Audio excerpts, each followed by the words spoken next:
all, this is Cock. Am I traitor or patriot? Mammukka നായകനായിട്ടുള്ള സിനിമയാണ് patriot. ഇതിൽ എൻസംബ്ലിംഗ് cast ഉണ്ട്, നമുക്കറിയാം. ലാലേട്ടനുണ്ട്, ഫഹദുണ്ട്, കുഞ്ചാക്കോ ഉണ്ട്, നയൻതാരയുണ്ട്, അങ്ങനെ പോകുന്ന ലിസ്റ്റ്. പക്ഷേ ഇതൊരു കംപ്ലീറ്റ് മമ്മൂക്ക സിനിമയാണ്. പിന്നെ ബജറ്റിൻ്റെ കാര്യം പറയുകയാണെങ്കിൽ ബജറ്റ് ഇൻവെസ്റ്റ് ചെയ്ത് കാണാനുണ്ട്. ഇവരുടെയൊക്കെ റെവന്യൂഷൻ കൂടാതെ തന്നെ ടെക്നിക്കലി ടു ഗുഡ്. പക്ഷേ പടം അയ്യോ എന്താ വയ്യേ, മഹേഷ് നാരായണ വയ്യേ. ഒന്നാമത് ഇത്രയും ബജറ്റ് ഇദ്ദേഹത്തിനുണ്ട്, ഇത്രയും പിന്നെ കാസ്റ്റിങ്ങിൽ ഇത്രയും ആൾക്കാരുണ്ട്, അതായത് മലയാളത്തിലെ ലാലേട്ടനും മമ്മൂക്കയും പിന്നെ കൂടാതെ ഈ പറഞ്ഞ ആളുകളൊക്കെ തന്നെ. എന്നിട്ട് പുള്ളി എടുത്തു വെച്ചിരിക്കുന്ന ഒരു സാധനം 3 മണിക്കൂർ. അതിൽ ടു ബി ഫ്രാങ്ക് ഞാൻ പറയാം, പടം ആരംഭിച്ച് first half was very impressive. അത് ഞാൻ പറഞ്ഞ ഈ ടെക്നിക്കൽ ക്വാളിറ്റി കൂടാതെ തന്നെ നല്ല എൻഗേജിങ് ആയിരുന്നു. ഇതിൻ്റെ ത്രെഡ് കൊള്ളാം, ഇതിൻ്റെ ബേസ് പ്ലോട്ട് കൊള്ളാം. പിന്നെ മമ്മൂക്ക തന്നെയാണ് ഉടനീളം. ഫഹദ് കുഞ്ചാക്കോ ഇടയ്ക്കിടയ്ക്ക് വന്നു പോകും. പിന്നെ ദർശന രാജേന്ദ്രൻ, രേവതി, അങ്ങനെ കുറച്ച് പേര്. പിന്നെ മറ്റേ സെറീൻ ഉണ്ട്, അവരും ത്രൂ ഔട്ട് ക്യാരക്ടറാണ്. പക്ഷെ എന്താണെന്ന് വെച്ച് കഴിഞ്ഞാൽ ഈ ഫസ്റ്റ് ഹാഫിൽ ബിൽഡ് ചെയ്ത് വെച്ചൊരു സാധനം സെക്കൻഡ് ഹാഫിൽ കൊണ്ടുപോയിട്ട് ശടപടപടപടപടേ എന്ന് പറഞ്ഞു പിന്നെ ഒരു മൊത്തം വീണുപോയി. അതായത് എനിക്ക് അവസാനമൊക്കെ ആയപ്പോഴേക്കും അയ്യോ ഇതെന്തൊരു നിർഗുണ സിനിമയാണ്. അതായത് റൈറ്റിംഗ് എന്ന് പറഞ്ഞാൽ വളരെ മോശം.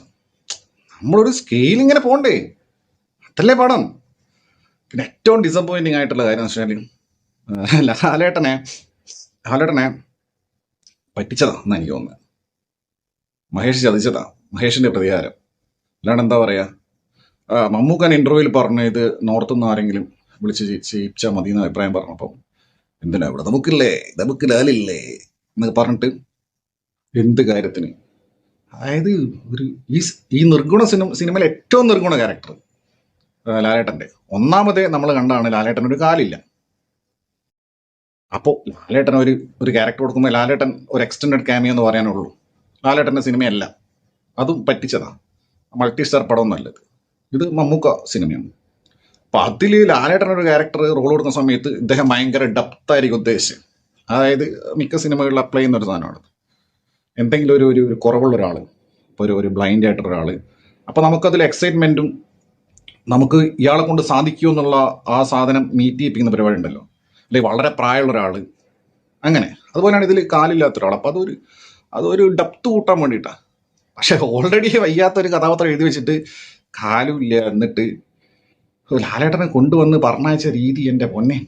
ഞാൻ കൂടുതലായിട്ട് ആ ഏരിയ പറയുന്നില്ല, കാരണം വൻ സ്പോയിലറാണ്. എന്നിരുന്നാൽ കൂടെ ഓക്കെ, മമ്മൂക്കെ കൊണ്ട് ഫൈറ്റ് ചെയ്യാൻ പറ്റില്ല നമുക്കറിയാം. പിന്നെ ഓൾറെഡി ഈ പടത്തിൽ അദ്ദേഹത്തിന് ക്ഷീണിച്ചിരിക്കുക. എന്നാൽ ലാലേട്ടൻ ഒരു കാലുള്ള കഥാപാത്രം കൊണ്ടുവന്നിട്ടുണ്ട്, മര്യാദയ്ക്ക് 2 ഫൈറ്റെങ്കിലും കാണാമായിരുന്നു. ഇത് അതുമില്ല. അതായത് ഒരു വൗ ഫാക്ടറും ഇല്ല, ഒരു എലവേഷനും ഇല്ല. അപ്പോൾ എന്താണ് ഇത്, അങ്ങനെയുള്ള ട്രീറ്റ്മെൻ്റ് അല്ല. പിന്നെ ഇത്രയും പൈസയും കൊടുത്തിട്ട് പിന്നെ എങ്ങനെയുള്ള ട്രീറ്റ്മെൻറ്റാ ഇവർ ഉദ്ദേശിക്കുന്ന? പിന്നെ വല്ല ഡോക്യുമെൻ്ററി അല്ലെ വല്ല ടൊവിനോ തോമസിനെ പിടിച്ച് അഭിനയിപ്പിച്ച് പടമെടുത്താൽ പോലെ. ഇത് ഇത്രയും ആൾക്കാരെ പിടിച്ച് കൊണ്ടുവന്നതിന് ലാലേട്ടൻ എസ്പെഷ്യലി ഇതെന്ത് കാര്യത്തിന്? മടുത്തുപോയി പടം കണ്ടിട്ടേ.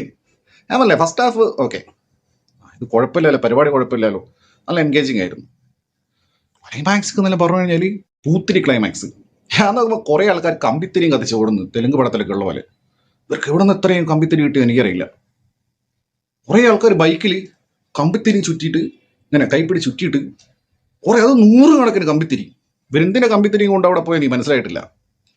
പിന്നെ ഫഹദിന് എന്തോ മൂട്ടിന് തീ പിടിച്ച പോലെ ഫഹദ് ഇതിൽ മൊത്തം. ഫഹദ് ഇങ്ങനെ ഓടിക്കളിക്കുക, ഓക്കെ ഹൈപ്പറായിരിക്കാം. ഫഹദ് ഇങ്ങനെ ഓട്ടം. ആ കുഞ്ചാക്ക ഭവനോ ഇതുപോലെ തന്നെ എന്തോ ഒരു ക്യാരക്ടർ, അതായത് ഇങ്ങനെ ഒരു തണുപ്പൻ ക്യാരക്ടർ. പിന്നെ നയൻതാരയൊക്കെ എന്തിനാ പോയി എനിക്ക് മനസ്സിലായില്ല. നയൻതാരയ്ക്ക് ഇതിൽ സംസാര ശേഷി ഉണ്ടെന്ന് മനസ്സിലാവാൻ തന്നെ അപൂർവം. കാരണം വല്ലപ്പോഴും ഡയലോഗ് പറയുന്നത്. ഇങ്ങനെയുള്ള ഒരു സിനിമ ഇതിൽ പറയുന്നത് ഇതിൻ്റെ ഇതിൻ്റെ സാധനം ഉണ്ടല്ലോ, ഇതിൻ്റെ ബേസ് പ്ലോട്ട് എന്ന് പറയുന്നത് ഒന്നുമില്ല, സ്ഥിരം ക്ലീഷേ ടെംപ്ലേറ്റ് സാധനം. ഈ മൾട്ടിനാഷണൽ കോർപ്പറേഷൻസ്, അത് ചിലപ്പം ചില സിനിമയിൽ മെഡിക്കൽ കമ്പനി ആയിരിക്കും, ഇതിലെന്ന് വെച്ചാൽ IT ആണ്. അപ്പോൾ അതിൻ്റെ കഥ ഞാൻ പറയുന്നില്ല. അപ്പോൾ ഇവരെങ്ങനെ പബ്ലിക്കിനെ എക്സ്പ്ലോയിറ്റ് ചെയ്യുന്നു എന്നുള്ള സാധനം, അതിൻ്റെ ടെക്നിക്കലായിട്ട് ഒരുപാട് കാര്യങ്ങളുണ്ട്. എഡിറ്റിംഗ് ഒക്കെ കിട്ടുവാണ്.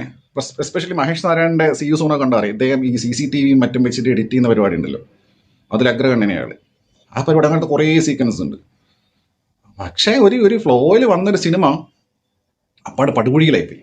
ഞാൻ പറഞ്ഞു നമ്മളൊരു ഭയങ്കര ഒരു എന്താ പറയുക ഒരു ഫ്ലൈറ്റിൽ കയറാൻ വന്നിട്ട് അവസാനം പെട്ടി ഓട്ടോയിൽ ലിഫ്റ്റ് അടിച്ച് പോകേണ്ട അവസ്ഥയായി. നമ്മുടെ സുഷിൻ ശ്യാം കീടു work as always, especially original score ഇപ്പം ടച്ച് വെച്ചിട്ടുണ്ട് പുള്ളി. അതായത് മൈൽഡായിട്ട് കൊടുക്കേണ്ട സ്ഥലത്ത് അങ്ങനെയും എലിവേഷൻ വേണ്ട സ്ഥലത്ത് അങ്ങനെയും ബിൽഡ് ചെയ്യുന്ന സ്ഥലത്ത് അങ്ങനെയൊക്കെ ചെയ്തിട്ടുണ്ട്. പക്ഷെ അതിനുള്ള പരിപാടി മഹേഷ് നാരായണൻ കൂടെ എടുക്കണ്ടേ?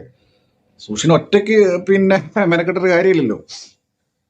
അതാണ് പ്രശ്നം. അതായത് ഒരു ഒരു ഒരു ഒരു മികച്ച ടെക്നീഷ്യനും ഒരു ക്രാഫ്റ്റ്സ്മാനും തമ്മിലുള്ള വ്യത്യാസം മഹേഷ് നാരായണനിൽ കൃത്യമായിട്ട് കാണാൻ പറ്റും. അതായത് ഒരു ജീവനില്ല, ആത്മാവില്ല. കുറേ സീനുകൾ നല്ല ഹൈ ടെക്നിക്കൽ ക്വാളിറ്റിയിൽ എടുത്തു വെച്ചിട്ടുണ്ട്. പിന്നെ സോങ്സ്, ഇതിലൊരു ലവ് ട്രാക്ക് ഉണ്ട്, നിങ്ങൾ ഓൾറെഡി കേട്ടായിരിക്കും, കുബോയും ദർശനയും കൂടെ ഉള്ളത്. അതെനിക്ക് ഒട്ടും പടത്തിൽ അത് അപ്പോഴൊക്കെ പടം കാണുമ്പോൾ ഇതിൻ്റെ ഇടയ്ക്ക് എന്താ ഇങ്ങനെ തോന്നുന്നു. പക്ഷെ അത് വേഗം നിർത്തി. പിന്നെ ബാക്കി ഇതിലൊരു പൂൾ പാർട്ടി എന്തോ നടക്കുന്ന ഒരു സ്ഥലത്തുണ്ട്, വ്ളോഗേഴ്സ് മീറ്റ്. അവിടെയുള്ള സമയത്തൊക്കെ സുഷിൻ കൊടുത്തിട്ടുള്ള സോങ്സ് ഒരു രക്ഷയില്ല. പിന്നെ മമ്മൂട്ടിൻ്റെ മനുഷ്യൻ, അതും കിടിലൻ ട്രാക്കാണ്. അങ്ങനെ സുഷിന അറിഞ്ഞ് പണിയിട്ടുണ്ട്. പക്ഷേ പണിയ പടം ഇതായിപ്പോയി. അനുഷ് നന്ദൻ ISC ആണ് ഇതിൻ്റെ DOP.